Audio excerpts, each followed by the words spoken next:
Alright, today we are talking about the clutch. The clutch is something that needs to be accessed fairly often once the tractors get a bit long in the tooth, depending on their usage and how the operator treats the clutch. The clutch is a single dry plate type with a solid hub, and the clutch disc just in there is pressed against the flywheel by a spring-loaded pressure plate in here.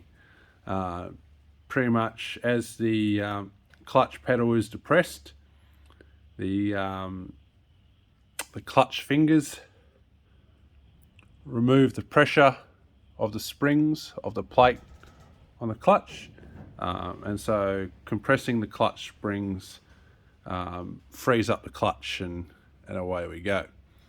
So we're going to get into how to pull it apart now. Straight up, I have turned the engine over.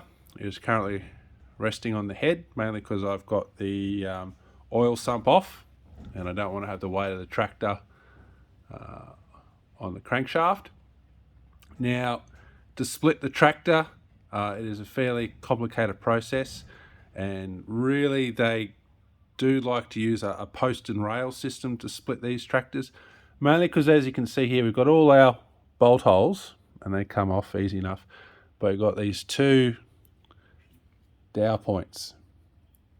Now, if there's any twisting or leverage as you're splitting the tractor, these can become break points. The cast iron really doesn't like that much, so you have to make sure it's as level as possible when you're splitting the tractor, so you don't damage, crack, split, or break off at these dowel points.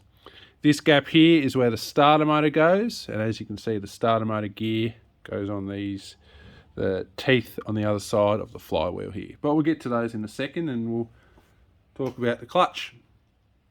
So, got to this point. There are 6 bolts that hold the pressure plate onto the flywheel, and you have to remove those to access the clutch. Now, I've removed most of the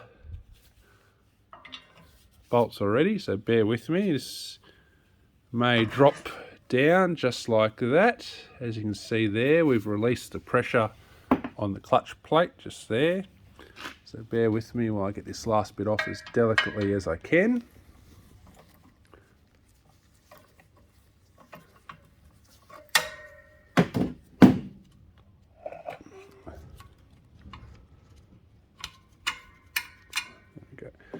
Right, so pop it out.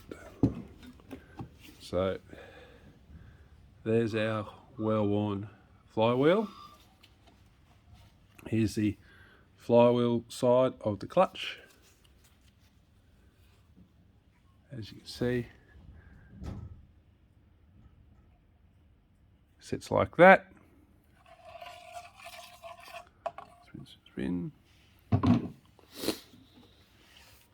There's our compression plate, our clutch finger, and look at all those springs in there.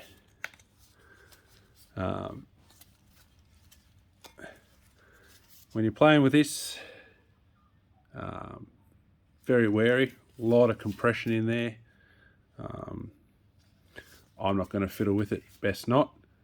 But that is the disassembly of the clutch on a Fordson Major.